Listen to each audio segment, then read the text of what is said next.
who's on your fantasy roster. Bunch of points for you. Congratulations on this one. We are going to start out with champ select here, though. Game 1, best of 3 quarterfinal. Winner goes to the playoffs. A rather important match for these two teams.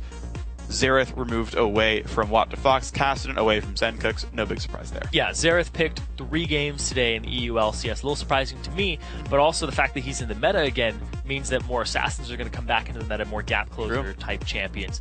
So if he keeps rising and keeps being so popular, people might let him through and start countering it. I kind of see what these guys end up doing, and that is kind of the big thing, is there's a lot of these popular picks where if you can rely on them being picked, you can build counter strategies, and that's one of the big things I think with teams that prepare for specific opponents. I think in Challenger Series you have the time to do so. Your matches are 1 to 2 weeks apart, and you can be like, okay, we know what they're going to go for. Get your strats together. Gragas removed away from Smitty here. Caitlyn away from Kobe.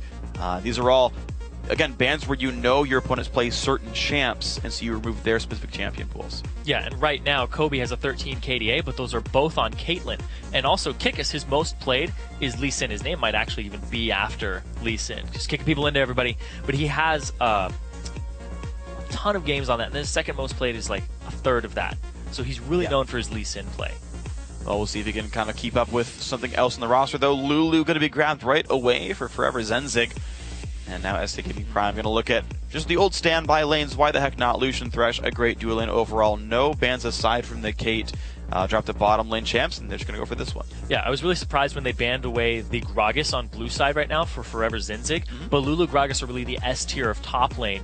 Gragas actually beats Lulu in a head-to-head, but Lulu will scale later into the game, even if she's shut down. Like Gragas, if you shut him down, he's kind of limp in the late game. He's not very effective. Yeah. So they ban that away, first pick the Lulu for themselves, and secure that matchup, because that's going to be a safe lane now. There's nothing currently in the game that holds toe-to-toe with that. At least something that people have shown so far. I mean, that's the thing, is like champs come out of nowhere all the time. People hadn't played top Lulu despite not being changed in forever, and then realized that she was good. So it's always fun to see, like, oh man, this jungle Riven's the new thing. I want to see how the adaptations keep going on.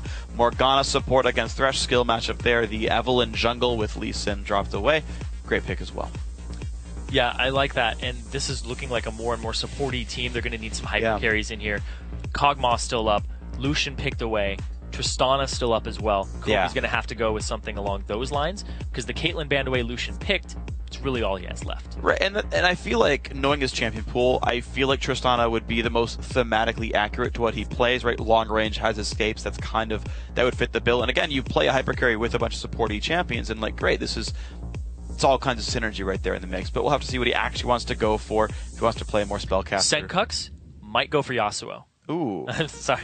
I was like, you want to jump Epiphany. In there. Yeah, no, Epiphanies are very worthwhile jumping into, because you never know. But looks like he's not going to pick that just yet. I mean, it could be Rise mid or top. Normally, most people have that in their pools regardless. I don't see a lot of Rise from Smitty, but you never know. Rise is actually pretty decent against Yasuo. Your binding, your Rune Prison can go through the wind wall, and then you can just reposition yourself around it. Also, his cooldowns are so low that you can get in between wind wall cooldowns very easily. Around that 5-second mark, and then you just reduce them more. Yeah, basically Rune Prison is the big part of it. Is you can stop his dash mid dash with Rune Prison. It's the best word I could use for that one. It's a verb too, ha! And that one doesn't get blocked up by the wind wall, so it makes life pretty easy for you in that case. Do have to be slightly concerned about the Kog'Maw versus Lucian matchup in this specific case, just because you can get harassed down, but if 4EVERZENZYG can play around that, then Kobe's going to be pretty well set up. Zencook's going to make his own choices. Again, you can't just guarantee where that Rise goes, but we've seen Syndra vs. Rise a number of times, especially in the North American LCS. And it's actually tended to go Rise's way from what I've actually seen. Yes. Yeah, it has been, which is a little surprising to me that he's going to go with the Syndra here, but he's trusting his ranges. He's trusting that he can stay out of his little mid-range zone and just use the long-range pick of Syndra, because you can Fog of War bush somebody. If you clear the wave and then you roam, it's usually in Syndra's favor, because even if you don't roam all the way and you stand in a bush, you can pick people off very easily with a full combo. And that's the cool thing about Syndra, is she's just so good at picking people off. In terms of, like, I know, like, I think like the beginning of this year, the end of last year, one of the big things commentators would talk about in Champ Select is like what a comp would try to do, and be like, this is a pick comp, this is a team fight comp, this is a split pushing team. Syndra definitely falls under the pick category of champions. One of the longest range stuns in the game with a max range QE combo, a lot of single target bursts, so you can create a lot of pressure that way by saying, hey, there's a Syndra on the loose, you know, hide your backline. It is going to be Rise top, Orianna mid here for SK Prime, so their lineup has come together now, seeming very team fight focused actually, specifically. And for 4EVERZENZYG, I feel like Kog'Maw's actually pretty safe outside the laning phase. Yeah, he's very safe. They have a lot of CC, a lot of peel for him. They don't really have a designated tank. Lulu will make somebody a little tanky, and Evelynn will eventually get there. I don't always trust her as a tank, though. No, me personally. either. She's very squishy, just in base and things like that. Yeah. And also the fact you really want to build the Lizard Elder on her and get that going. Right. So breaking the team comps down, SK Gaming really look like they go for a wombo combo ball delivery with AoE on top of that, with a safe bottom lane. And then 4EVERZENZYG look like team. True. Kog'Maw, Syndra, you have a lot of focuses here that are very squishy. Evelynn is going to be trying to come in and flank and set up the fight. You have a lot of things. You're going to die to a Kog'Maw in like 4 seconds or less, so you've definitely got some concern.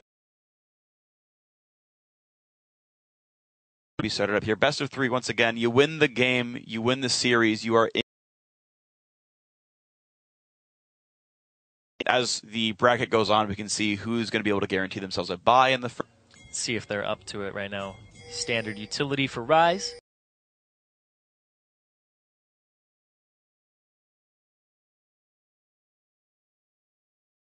A lot of extra base damage on his abilities. Yes. He will hit you rather hard. He's also running movement speed in his quintessences. Mastery. Looks like SK Booking Prime. it. Yeah, they are running in here to look for some plays down to the jungle. I don't remember if they got spotted by the initial ward put down to the front side, but look at all these pings they're going for, saying, hey, check out people might be over here. Look, put your wards down. It is a very safe warding expedition for 4EVERZENZYG. They actually pinged out both wards that came down for SK Prime's invade. So 4EZ knows actually everything that has happened so far in the early game. Yeah, but all these wards from ForeverEZ, they're going to have a lot of coverage of this early game. You said they see everything. They're going to see it for a very long time. They're going to know which buff is started at, and they're going to know what SK Prime knows about them. That's a big thing, too. Because if you know what your enemy knows about you, you're like, okay, we can juke them. We can make sure that Lulu doesn't show himself so that they don't get a 2v1, things like that. Yeah, and that's the thing is the wards are also going to time out soon enough that Evelynn can actually remain hidden by the time she's gotten to her second buff here as well. So Rollighead, it's actually the guy's last name, by the way. Yeah. Learned that one. He tweeted at us. And here we go. So the beginning of the jungle starts. Both jungles going red buff. Kikis will end his route on the southeastern side. Rollighead will actually be towards the top lane when he finishes his buffs. Completely on the opposite end there. So we'll have to see if they group up middle, but at the same time, it's a very safe bottom lane for SKP. They can choose to snowball it and try to shut down Kobe and his Kog'Maw, which can be very deadly in the late game and just keep him down. Or they can try to get the Rise going. They can try to get the gank assistance up there, but it's very hard to gank a Lulu. Yeah. Maybe a little easier. Even the Lulu's a pretty rough gank. Kikis, though, actually wants to try to invade and take something. I don't think he sees Evelynn right now, though, but he just does his basic timing of when a jungler would finish the camp. Kikis using his just knowledge of jungling to get this gank. He's just going to walk straight up. Jarvan's very good at brawling at level 2. All right, there's the auto attack for the slow. There's the flash. Gets the flash and doesn't even go for the blue because the collapse from Senkux. Very smart play, though. He does actually burn a lot of health in mana. Smitty getting good damage on a Wonderwear, so now SKP is the better top lane. This could be enough to take the buff away. Yeah, Wonderwear half HP right now. He does have some biscuits for him. That's warded up. And this could be bad for Kikis if they collapse down. Flash. Smite. Oh! Nicely done there. Kikis takes it with an auto. Yeah, he also has flash, so either of them would work. Nice move.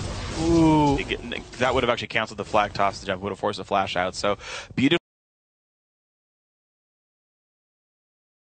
Done. Rollighead now forced just to farm his own jungle, and until he gets Spirit Stone, this guy's going to be hurting for mana pretty heavily.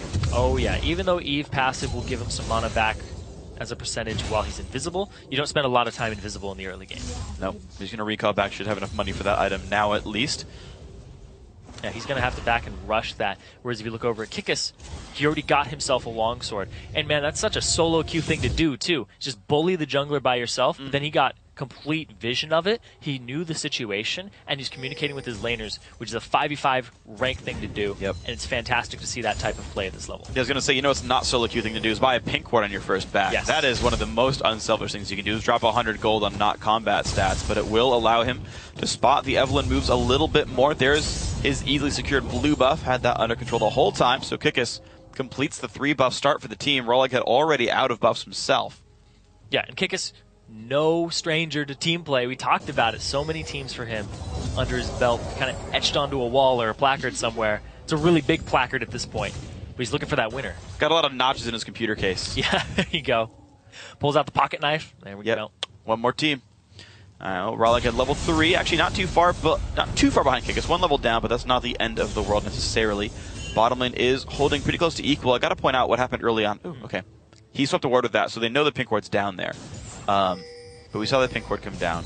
Yeah. Another big thing, though, is that Kikis is level 4. He's also on that side of the jungle. He might run into Evelynn here, and Evelynn cannot duel Jarvan in the early game. We saw it just a moment ago. Even with the blue buff on her, wouldn't have made a difference. Jarvan's early game is fantastic when he's fighting, especially somebody like an Evelynn. Yeah. Lee Sin, it's pretty much a little even in Lee Sin's favor, but he's going for this gank down bottom, and Evelynn is not there. EQ goes in, gets the knock-up onto Morgana, who puts Black Shield down, but is so low on HP right here. Here comes the Orianna for the roam down. First blood goes through, the Ignite tick comes through. Going for it. He does get the Ignite down in time. Orianna claims the kill for the Ignite herself. Summoner Heal getting her safe, and look at that, SK Prime already start the game 2-0. They've got Summoner Heal just flat out saved him there. Z's coming up big with that one. And that's 2 kills of First Blood going over to SKP, giving them almost 1,000 gold lead at the 6-minute mark. Just a huge play and collapse by this entire team. Absolutely beautiful stuff by them, so a great set of teamwork there. Senkux could sweep the pink ward out.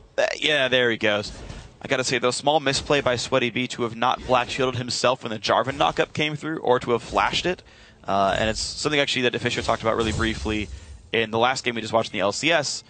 Sometimes players, they'll flash after the CC and take a bunch of damage beforehand, and you still die when that happens a lot of the time. Yeah, using your flash preemptively, or even when you know they'd be in range for the ability, is actually better than waiting for the ability to land and then flashing after. Absolutely it is. Especially in the early game. Oh, yeah. But unfortunately for ForeEVERZENZYG, they do drop down 2 kills so far, and Kikis has still been a part of everything. So as far as replacement junglers go, I would take a 0-0-2 job and you stole a buff. I'd be happy with that. Yeah, I would definitely take that too. He's down a level, but he's about to get that for himself. Because Rollick, he's just been running around farming. His impact on the game has been very minimal. And also I want to point out, the thing that allowed that gank to happen was that Kikis set up that pink ward, cleared the ward, then roamed down, provided pressure in that side of the jungle, but that allowed Orianna to just walk there, knew there was a pink ward, and his route was completely unscouted.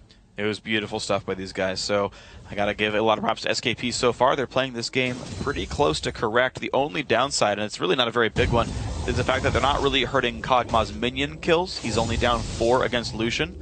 And with Z's just having assists, they're not really that far apart in item parity, and late game Kog'Maw is always something to be very concerned about as a team. Yeah, they're both going for those attack speed items first. It's going to be the Trinity Force versus the Blade of the Ruined King here. Trinity Force Kog'Maw, very common. Saw that today as well. Kikis spending a lot of time getting ward coverage, more so than just farming. Now looks for the mid lane gank. Not going to find that one. Okay. Rollick is actually staying in the Fog of War for now. None of the wards exist in the southern jungle. Nice hook on Kobe. The Black Shield incredibly late here, and he's 1 hit from dead. The Q won't quite do enough thanks to the exhaust of Sweaty B, keeping his teammate alive. Thankfully, he threw out the Black Shield so that he couldn't get flayed backwards. Yeah. That would have been the complete death of him. Now, Rollick looking for something down bottom, but his lane has to back. He wouldn't have any gank assistance or damage. Here's the interesting thing, though, is Kikis is ready to keep the pressure on this side of the map. He's basically choosing one side of the map and saying, okay, I'm going to crush you at blue buff, then I'm going to control bottom lane, then I'm going to go back to controlling blue buff. Yeah, that respawns. Senkuk's coming by. Do they have Orianna in time to do anything? Down the pink ward. He has it warded himself, so he's able to see it. EQ. Oh, it got smited.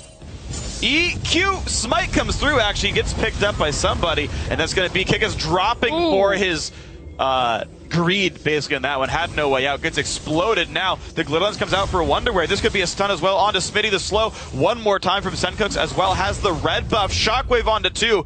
Will let the team get away, but that was all kinds of greedy by Kikis. Yeah, Kikis went straight in, didn't have his flash to get out, and he got blown up by Senkux in just a tiny combo.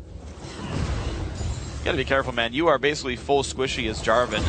I know most of the junglers tend to start 21 points offense in masteries, and I'm silly for not knowing this for sure, but I feel like Jarvan's one of those as well. Yeah. Who would put 21 offense, 9 points defense, not a lot of tank stats early game, and gets punished without having any defensive items. Yeah, you typically do that so you can brawl other junglers, you can 1v1 them. Because if you didn't, you'd just be a tanky little wall and just buy time, but that doesn't allow you to invade, because then the more time you buy it and invade, the more time the enemy has to collapse on you. Absolutely. So, Kikis, unfortunately, too squishy for that one. Bottom lane actually starting to spread apart a little bit more. The recall for COD gets him a phage, but that also means a 18 minion lead here for the SKP bottom lane. You're seeing them up 1,000 gold overall as a team. They are doing pretty well in this game, despite being, I guess, slightly lower or worse seeded in this tournament. Yeah, I don't know how indicative that is of their play, though. Not much. It's just rank wise, basically. Yeah, not very much at all. Rolling head, gonna get. Ooh. He predicted the juke directions. Well, slightly out of range now. Zion's got to be real careful. The ulti comes in from Sweaty B as well. Good damage coming through. There's the stun. There's the damage from Kog'Maw. Someone to heal. Actually keeps him alive. Great play by Z's. Keeps his team alive. Now Kobe going to fall. They trade kills back and forth. Morgana ends out with the Dark Binding. TP was used, then stopped by Wonderwear. I don't know if it was stopped or Smitty interrupted it with Rune Prison. Either way, I mean, yeah. At this point he shouldn't have gone through anymore, but I think Rune Prison might have been a big part of that. So we saw the ultimate blown by Smitty there too. Looked like to possibly close the distance. He had a little bit of a tell on it, interrupt it. I mean, at the same time, yeah, he went up for it, because if he was able to go there, he might have been able to convert that into a dragon. Oh, interesting. Yeah, you're right about that. Dragon with the kill is actually a pretty reasonable objective. That's not the case here, though. And Wonderwear's teleport is now on cooldown, and in fact, a longer one than Smitty's will be. So it's SKP who have the teleport advantage thanks to that one. But this game got a little bit closer there. We're staying within about 1,000 gold, but kills are obviously trading back and forth now. Yeah, and the CS here is actually something to be concerned about. Kobe's down over Z's. We expected that because it was such a bully lane from the Thresh Lucian. But in the top lane, Smitty on Rise is actually ahead of Wonderwear right now, and he doesn't have a TP in his back pocket. And he also has a lot of damage coming through right now as well. Wonderwear's got to be pretty careful on this one. Shields himself, but it only is worth so much. If he backs, he can't TP back to lane. He's going to lose a lot of CS. Absolutely the case. The core mana items are also already done for Smitty, so he's going to keep standing up. He's going to keep charging the tier. Honestly, life is pretty good if you're Rise in this game. Yeah, he doesn't have his TP either, but it'll be up sooner. Right. So that they can start contesting the dragon at that point. There's a lot of pink wards, though, on this side of the dragon by 4EVERZENZYG. Oh, yeah. That haven't been spotted out yet. And Kikis looking for a gank. Speaking of not getting spotted out, getting in behind Senkuk's ulti shockwave. Actually, the flash dodges both of them. Oh, does he have the damage? He's going to have close to enough Ignite. Not quite going to deal enough, but What the Fox actually claims the revenge kill anyway. Wow, Senkuk's overextends to try to turn the kill back. Just gets blown up for it. Yeah, Kikis getting a level up there. Got away with about 150 HP. So he wasn't in danger from the Ignite. What the Fox? Nope. Wrong. It stops the recall, but unfortunately, it seems like aside from a couple of bouts of over-aggression by SK Prime, they're just generally making better plays here. 4EVERZENZYG are really only getting their kills off of fights that SKP starts. They're actually not making moves of their own. Yeah, that's true. They aren't being proactive. They aren't initiating fights. When you've got a Syndra, like that is a fight-engaging champion. You've got an Evelyn to run around, get behind people, be stealth. I mean, there's been great pink ward coverage by SKP. They've been trying very hard to get pink wards down. I think probably about 5 or more have been bought so far this game, 13 minutes in. But point still stands. There just hasn't been aggression by 4EVERZENZYG. Keeping the first dragon in mind right now, because it's almost 13 minutes and 37 seconds in the game. Woo! Yeah. Shout out to that. But in order to set up the dragon for either of these teams, 4EVERZENZYG, they need to get a pick before they start it, and SKP, they need to just team fight at the dragon, or let 4EVERZENZYG start it first, because they're actually fine just getting objective. Yeah. Slowly closing this game out, because look at that, the 2k gold up. They're winning their lanes. Just because they're winning lanes. They're just winning their lanes. That's all it is. So they don't have to force the dragon yet. There's no reason to. Let 4EVERZENZYG start it, just have better positioning than them, and then pick them off in the dragon team fight with your AoE. Or take it once you pick somebody off. But we'll see. Oh, that binding barely missed. Great Lantern, and Zeus is alive. not capitalizing off of a flash is really bad in terms of resource expenditure. And look at that, the TP coming in, rolling in, he's caught. Great play, good flash to get away from the box, but here comes the flash, Rune Prison from Rise, kill picked up, and this one is going to be a dragon. Kill the jungler, get yourself a dragon with a smite. Kikis, he has it available. There'd have to be a wonderful steal here by the rest of 4EVERZENZYG. Ooh, okay, good smite. Yeah, there's a lot of bursts coming out, but they played that one exactly correctly. Good job by Kikis, and he's now 0-1-4. He's been a part of many kills for his team. And this is a team that just is playing quite well. The new jungler has worked out for SKP quite nicely. Yeah, it definitely has, replacing Broken Shard in here, who got them where they are right now. But Kikis came in, a little bit of better KDA, but his playstyle isn't actually too far off. I would just say he's a little less aggressive and less of a forcer. But look at this. Look at, speaking of forcing things, there goes another two ultimates. These two have been ulting together a couple of times now. Each time a kill does come out in the end, so now 4,000 gold lead. SKP very much in control. Yeah, and on that point I was just saying, Broken Shard's more of a forcer, Kikis is more of a capitalizer. He sees little opportunities, he's like, oh, I can take advantage of that, flashes down, I will take that with a Cataclysm. I will force them to do this, or capitalize off of that. Uses mistakes very wisely. Well, this time around he's not going to be able to throw the blue buff away from Zen Cooks, but you know what? That's okay, judging by how it went last time. So Kikis is just going to be back on his own side of the jungle, but I agree with you. He is capitalizing on things very, very well, and that is the big thing that I think is making SKP win this game, is they are finding these openings to make moves. When SweatyB went for the flash engage, he got lanterned out, and the aggression failed, unfortunately. And it's just a very big tale over and over again of when SKP tries, it works. When 4EC tries, it doesn't. Yeah, and speaking of that flash trying to bind, right there, we just saw the Cataclysm on a target that didn't have the flash available, without it being a tower dive, without it being too forced of a play. Okay, so back we wait for ults one more time. Box down, Shockwave down, Cataclysm down. SKP tend to be waiting around these cooldowns for most of their moves. Dragon gone as well, but they're not really making any major breaks from the laning phase otherwise. It's just, hey, we have a jungler here. Cool, let's make a play for a while. Keeping wards in control, and as the turrets do start to go down, I want to see just how SKP continues to control the map. Still mostly defensive pink wards, not very aggressive ones just yet, but they're starting to play into the enemy jungle. Another lantern. That almost put him into the binding on the way out. But yeah, that binding was wide though. Like SweatyB was predicting a juke to the south, and just like walks right by. Lucia gets to wait, grab a lantern, get out. Like none of this is work. None of the catches are working. None of the binds are working. None of this is really catching their opponents. And I don't feel like this is a game where you can say, well, don't worry, 40-minute Kog'Maw. He's going to try to force the flash here from Wonderwear. He does. He does, yeah. All right, EQ ulti, 10% CDR from Lizard Elder, and otherwise just going to wait for that cooldown to come back up in about 2 minutes' time. Mid lane under fire. Good move by SKP, and in fact, they have the resources, I think, to take this turret down right there. Brutalizer plus Ruin King, and down it goes. Evelyn's off on the side. Kobe is trying to get in here, but they aren't going to engage it. Once again, 4EVERZENZYG, they just can't find the opening to engage a fighter to start it off. SKP have done a very good job then to keep anything from happening to themselves whatsoever. You know, a decent amount of ward control. They do keep a couple of pink wards down on the map at all times. And they're overall not getting caught out whatsoever as they slowly churn through the base of 4EVERZENZYG. And every few minutes, something else falls.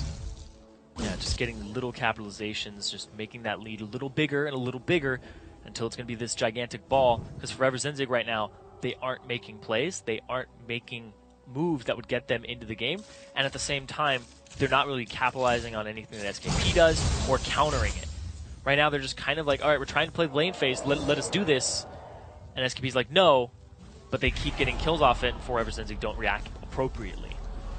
They're trying to play passive for the late game. Yeah, and I just don't feel like you have enough resources to do that. You're facing against a Rise for, you know, like, Rise is like the best late game top laner in competitive right now in terms of what it's going to bring to a team. Like, Kog'Maw's great, but like, Kog'Maw's a catchable champion. You've got Shockwave Cataclysm. Like, Kobe isn't always safe 100% of the time. You can't Black Shield Cataclysm, you know? So you've got very real risks here that, again, as we talked about, you can't just wait for late game here. We're going to see how the rest of the builds go through. It looks like SweatyB might be looking for Aegis with the double Ruby Crystal. That's the only thing I can think of that would build out of those two items. So some more magic resist for the team when you're facing Orianna Rise. That makes a whole bunch of sense. But basically, so since the only team we're really seeing make plays is SKP, I just want to kind of keep looking at them and what they do, because you realize, so first of all, if they win this series, they do go into the playoffs. But from the playoffs, you have to actually win and top 3 to make the promo tournament. So this is a team that is going to have more tough competition ahead of them. Not even just 4EVERZENZYG for the rest of this series, but if they even go farther, teams going to look at them to beat them in playoffs. They're going to want to be able to beat other top teams like H2K, whom I believe they will play in the semis if they win here. It'll be a rematch, too, because they got 2-0'd by H2K previously. Right. But that means we also haven't seen their full potential or what they're actually like, because H2K... Yeah, they beat everybody. They 2-0'd NIP in the finals. Right. So it's like, is SKP on NIP level? Don't quite know. Yeah. And the test really for me is always like, can you keep pushing your advantages forward? That's always like the easy litmus test for me, is if you stall out for a while with a gold lead, I feel like you're generally missing opportunities. And basically, all we've really seen from SKP since the last Dragon was they sieged mid once. That's a little bit concerning to me, just because I feel like there should be more plays available, ways to rest ward control, take us out of the jungle, steal a blue or red buff. Not seen any of that yet. Yeah, and right now, since the last Dragon, it's been 6 minutes. It's about to come up again, and 4EVERZENZYG are in a position right now to set up for it. Okay, 4EZ have grouped up. They got the stun into Zaitan. There comes a bit of burst, but no Syndra ulti comes through. They didn't commit to actually killing off the Thresh. He loses a bit of health, but he's back in this game, and SKP are going to start Dragon for themselves. Both top laners have TP. Well, the vision of it is there. Rollickhead not visioned quite yet. Smite distance. They're going to try to smite fight this. Smite fight comes out, and it goes to kick us right there, and now the engage comes through. Shockwave hits only one rib, but he goes down thanks to Rise, even despite the wild growth. Into the back line goes Kickus. He finds Sencooks as well. Ulti hits Kickus, but he's going to stay alive through the shields, and more kills keep coming through. 3 so far. The rest of the team forced to run away on this one. SKP winning again. Huge team fight there coming out on top. WattFox still has Flash. Don't know if he's going to try to keep going for this one. Instead, they're just going to get some objectives off of it. No, he actually does want this. He flashes the binding. Flash the binding, finds Kobe. In comes Kickus as well. Mid-tier 2 is going to be theirs for sure. We'll see if they can grab much more. Only 22 minutes into the game, and these guys are in a commanding 9,000 gold lead already. Off of that Dragon and that team fight, the 4-for-0, and now they're going to get an inhibitor turret for it, or at least attempt to get one. That's going to be their turret for sure. It's a 5v4, so out they go. Jumps to his own flag, and this is going to be a safe situation. Now 10,000 gold the lead. Very significant margin there. SKP, well, they waited for the next Dragon, but when they took it, man, did they explode. Yeah, that was the type of situation I was talking about, where 4EVERZENZYG at the Dragon need to get a pick before it starts. They almost had the opportunity onto Zaitan. They couldn't blow him up, though. Then the team fight starts after SKP has started up the Dragon. And like I said, you want to bait 4EVERZENZYG into this fight if you're SKP. We see the smite from Kickus. He picks it up. The Shockwave hits one and gets another flash. And then Sweaty B comes back into the fight. And Wonderware gets taken out despite using his ultimate. And they go straight for Sencooks. Kickus locks up the back line. And they just shred through everybody else. And this was exactly what SKP wanted coming into that Dragon. They wanted to have it started up, and the positioning with an Orianna, Jarvan, and the rest of their team, the Rise on top of it with the TP on the ward, was impeccable. And then he swaps over to Kobe here, and you see the final pickup. I really like the little things he did, right? Walking over to pick up the ball, as well as like switching targets halfway through. He was like, I see a Morgana. Wait a second. I see a Kog'Maw. Good stuff. So SKP down the line, I think all the players are playing awesome. Every single lane they were winning. And Kickus had one over-aggressive move. That was it, and otherwise has been playing really on point. Hasn't missed a single smite all game either. That's actually an important skill. It's hard to track, but so far, he's been perfect. Yeah, he has been. And the over-aggressive move that he made was the one for the buff steal, but then he ended up giving buffs over to the mid laner on Sencooks. Ooh. Sencooks didn't do too much with it. For all like I just want a smite fight, took the big wraith. Oh. Kickus isn't perfect anymore. Yep, never mind. It's trash. Replace him. Needs another new team next month. Just get dropped. He missed a big wraith. Look at that. Look at that gold difference between the two junglers, though. Oh, 1,600 just between the two. Yeah, that is very, very rough. They just, and you talk about Evelynn not being a real tank. Oftentimes, this is a situation. Eve needs a gigantic gold lead that be a real tank in a game, and that is not going to be the case. Giant's belts as the only tank item, 24 minutes in.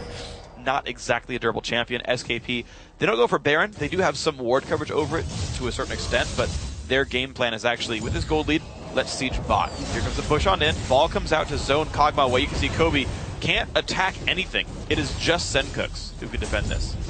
Speaking of durable champions, Kikis doesn't have any armor. Oh. He's gone all magic resistance now to withstand the combo from Sencooks, which has been his death the first time and almost killed him the second time. I mean, you think about how fast they're playing this game. 20 minutes is about the time you're going to have roughly just Triforce and like some other kind of junk pieces while you wait for more items to come through. If Kog'Maw were ahead, if he had a good lane, if he had 230 CS, if he had a kill or two, if his team had dragons, he'd be sitting at about 2 items, and it would be a real threat for Kikis. Yeah. The fact that Kog'Maw only has Triforce, hasn't gotten any kills, hasn't even gotten much CS, you don't have to buy armor right now. Yeah, and the 2-item spike for Z's at the same time. He's been known to carry this team, but right now, everybody's pulling their weight. And they're all pretty fat. Yep, they're all pulling a lot of weight right here. They all count for 2 champions, so it's basically 10 on 5 right now, and that's going to make life pretty difficult for 4EVERZENZYG. Mid inhibitor nearly gone. Of course, they got that turret earlier off of the earlier dragon fight victory. Pokes are coming out. Wonder where half HP though. Stun lands into Rise. Rollick though, look at that, just takes so much damage. And there we go. Inhibitor's gone. 25 minutes in. It's a very fast inhibitor there for SK Prime. Z's picking that one up and backing out of the fight. And now a minute until Dragon again. They keep getting these objectives before the Dragon comes up, and if they set up for it properly, it could be another one fight for them. They absolutely could. I don't even think you'd contest at this point. Like, 4EVERZENZYG needs some kind of miracle where they look at something that's not a 5-on-5, such as ganking them at Baron. Like, Dragon's not deadly enough to make that a 5-on-5 these guys can win. Like, Baron, maybe, and double Nexus turrets, maybe an inhibitor turret, but like, you need lopsided odds to make this work. You either find the random pick because of Evelynn Syndra, or you find a lopsided actual team fight. Those are the only ways I see 4EVERZENZYG doing well here. It'll be a big team fight, the next one that we see, because everybody has their flashes available. It's going to be a very mobile fight. Everybody's ready for this, and there's no real advantage that you can capitalize on. Even if 4EVERZENZYG get a pick on somebody, they can still just flash right out of it if it's not a full combo destruction. What I do have to commend 4EVERZENZYG on, though, is that you actually mentioned all the flashes being up. This also means that 4EVERZENZYG have made sure they have not gotten caught ever since that last team fight. They've had to give up turrets that, like, you just have to, like a tier 2 with a 10,000 gold deficit is free. You cannot contest those properly. And outside of trying to find individual picks, which I think maybe they could have at some point in this game, the fact they're not limping into fights, like, stupidly is the right kind of thing. And the Scrying Orb from Kobe shows the Baron, but that's all it's going to do for a short while. There's pink wards just lining this area. Fine. Contesting it. Rolling head off on the side. At the same time, though, Dragon's being done by Smitty. Alright, that's safe. He's got TP. He can get out. It's going to take him some time, to be honest. You're seeing actually he's losing the battle slightly. Of course, Dragon, as of a few months ago, does % damage reduction instead of % attack speed reduction. So it hurts people like Rise pretty badly. Oh well. He tried. Rollick head. He sees there's a pink ward there, so he knows he can't slink in too far. He also sees them.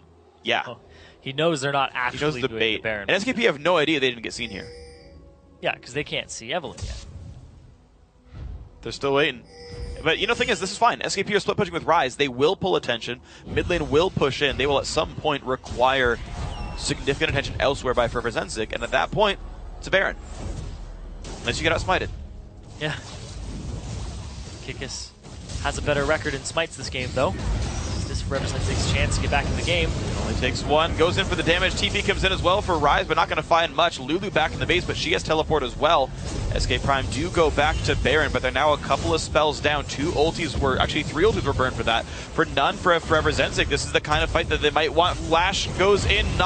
Nice knockback there by Sencooks, but doesn't get caught. He just might, and there's the Cataclysm. A massive one at that. They trade 1 for 1 so far. Shotgun catches on to 2. These are more fights going SKP's way. They're going to find 4 kills here only. Wonderware's alive. It's a huge Smitty there with so many levels in this game. 2 over Wonderware. We see him right there trying to get him off the field. Teleporting. He knows. He knows he's done. He knows. That's going to be the game. Zhonya's pop. There's a surrender vote as well. SKP finally bait out the Baron fight, and they play it properly. 29-minute victory. A fast one. A very well-played one. SKP up 1-0. Yeah, they knew what their win conditions were. They just had a team fight, show up at the Dragons, and test, and then they come out on top. Kikis did a very good job of setting up the lanes in the early game and then snowballing off of that.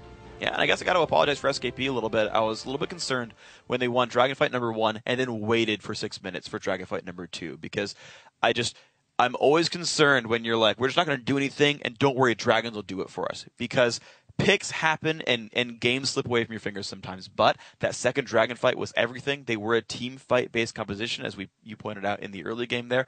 And they found the team fight. Said, if you fight us at Dragon, it'll be horrible for you guys. That's exactly what happened. Gotta say, a well-played game. Yeah, and that 6-minute lull, I do chalk it up to the fact that they're kind of using Kikis's play style, where he's capitalizing off of bad moves or moves that aren't ideal, and really turning it in his team's favor instead of forcing something and being like, we've been around for 6 minutes, I'm just going to do something because I have to do something. Yeah. There's a lot of top junglers that are like that. Kikis has a slightly different style. Yeah, he seemed to be pretty smart about it. There was the one bad blue buff force. That one's shame on you, but otherwise... Otherwise, yeah, a largely great game. And I do love the early invade that he played. Because here's the cool thing. The early invade SKP, they trinket warded the entire western jungle. They warded the entire blue buff side. They knew Eve started red. There are so many cool mind games here. Because, first of all, Kobe and Sweaty B did not leash Evelyn's red. They were in the lane right away because they got the early push, so they weren't down in level, so they actually got to hold up CS the first few waves. Like, that was, I think, the right choice strategically. It does slow down Evelyn, but again, it put their dual in a decent spot. Kikis sees this. He sees no leash, and he knows she started red and says, I can get to you in time. Goes across the map, gets there when Dragon's still fairly, like, blue buff isn't smiteable yet. Uses all that information to make the right choice and start that invade, and that sets a lot of the game into motion. And that's one of those tiny things, too, where if you don't get a leash, you're going to use more potions, and you only get 4 right now. True. With the Hunter's Machete. Yeah. So he's running out of HP in his inventory and in his health bar, so that if you invade him, you do a little bit of damage. Even if you hit him once or twice, you got Martial Cadence, you're going to chunk him down a tiny bit. Yep. He has to back off of that objective. And the fact that Senkux came in and was able to help them pick it up was the big part of that. Yeah, so overall, very well played game. Yeah, I mean, and again, a lot of things cascaded on. You talk about the fact that Kikis capitalizes on his team's good plays, his opponent's misplays, did so. Very well done game. Under 30 minutes, again, is a remarkably fast score. So, GG, well played to SKP. Guys, going to take a quick break, but when we return, it's time for Game 2 between SK Gaming Prime and 4EVERZENZYG. Don't go anywhere. But is so low on HP right here. Here comes the Orianna for the roam down. First blood goes through. The ignite tick comes through. Nice going for it. He does get the ignite down in time. Good damage coming through. There's the stun. There's the damage from Kagwa. 700 heal. Actually keeps him alive. Great play by Z's. Keeps his team alive. Now Kobe going to fall into the back line. Goes Kikis. He finds Senkux as well. Ulti hits Kikis, but he's going to stay alive through the shields. And more kills keep coming through. Nice knockback there by Senkux. But doesn't get caught. He just might. And there's the Cataclysm. A massive one at that. They trade 1 for 1 so far. Shotgun catches on a 2. These are more fights going SKP's way. They're going to find 4 kills here.